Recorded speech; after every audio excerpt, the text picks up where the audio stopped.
Good morning, everyone. A test of leadership is how we respond to feedback. When I last spoke to you, I focused on the ever-increasing cost of compliance and unfunded mandates on our institutions. Afterwards, I received some feedback that I've taken to heart and hope to correct today. Where are the cats? Today's presentation will include cats. One philosophical cat that I've yet to mention is Immanuel Kant. Kant wrote many things, but his most famous principle was, of course, the categorical imperative. The categorical imperative is a guide for how we treat people. We must always show respect for all persons. Right actions are made from a sense of duty, and if the guiding principle of the action can be applied universally. Another way to put this is that people should never be treated as a means to an end. As leaders, we have power, but just because we can doesn't mean we should. The best leaders are guided by principle on one side and process on the other. They are informed by past precedent while remaining aware of the future precedent their actions create. It also requires leveraging the talents of a broader team. The Faculty Policy Initiative we launched 2 years ago is a great example of this teamwork. This spring, the last of these policies, Chapter 6, will be coming before you to address a gap in our system code that doesn't specifically address over 40% of our faculty. A second example is the Foundations of American Democracy, where we accomplish the goals of this board while maintaining the principle of faculty-driven curriculum to benefit our students. At UNCG, Foundations will be its own general education category starting this fall. A real win-win. A third example is a project my executive team has been discussing to define the core principle of our work, academic freedom. Think of academic freedom in teaching as a three-layer cake. The bottom layer is the freedom of individual faculty to apply disciplinary expertise and creativity to improve student learning in their classes. I note here for the record that Andrew Tripp has done a fine job illustrating and defending this layer in the equality policy and other documents. Additionally, the middle layer is the freedom for disciplinary faculty to determine disciplinary course and major requirements. For example, it is for the medical school faculty to determine what doctors need to learn, not the philosophy department. The top layer represents the freedom of the university faculty to determine the university requirements, such as general education. Unfortunately, some recent compliance actions did not fully appreciate the top two layers of this cake. Please know, being primarily responsible for the curriculum is a core principle for all faculty. We are united on this point more than any other except for good parking. As such, the Faculty Assembly has passed a resolution and my executive committee has sent a letter to President Hans about this issue. In short, our message is, please don't eat our freedom cake. I want to recognize the very positive conversations I've had with many of you on this issue the past 2 days and look forward to continuing our joint efforts to protect academic freedom. I hope you saw Governor White's piece in the Carolina Journal on his visit to a class at Chapel Hill.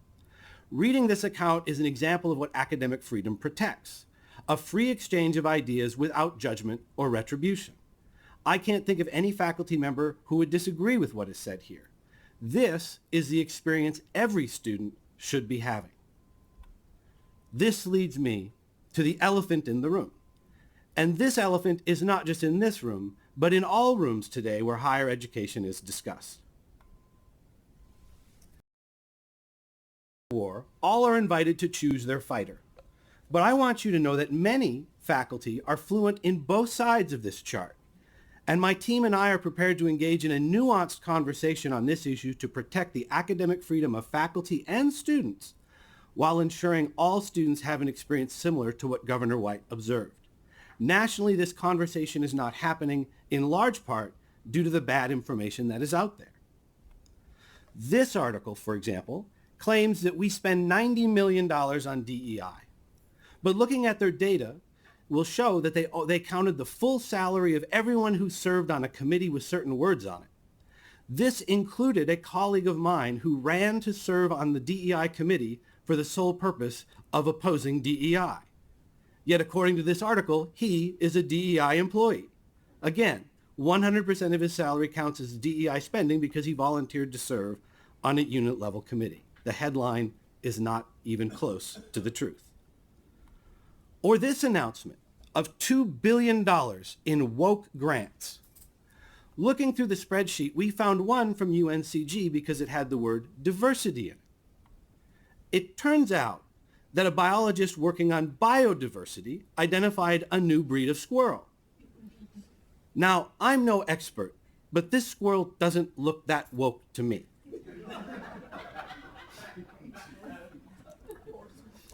This month, across the country, higher education has had a flurry of sweeping mandates and vague directives.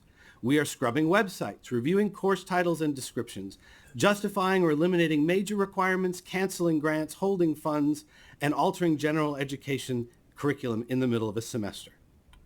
The rush to comply is occurring in an environment where the rules are unclear. Inconsistent and uneven application of mandates is occurring throughout our system and nationally. Evidence-based programs and scholarships specifically designed to support students are at risk because of this uncertainty. We need clarity and consistency to properly serve students.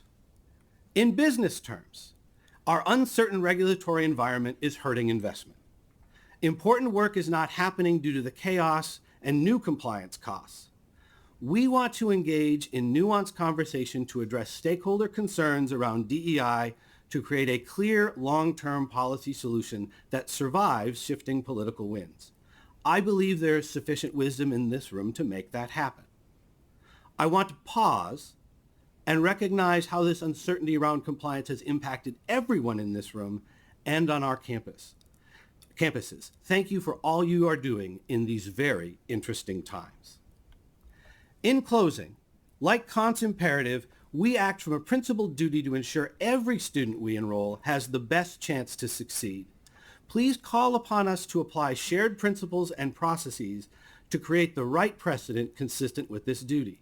We invite you to visit classes as Governor White has done to see how we prepare students of diverse backgrounds to work with and serve the many communities in our state. We are proud of our work preparing students for the real world they are entering and for the various ways we support student success which directly yields economic and social benefits for North Carolina. We look forward to the opportunity to do. This concludes my report.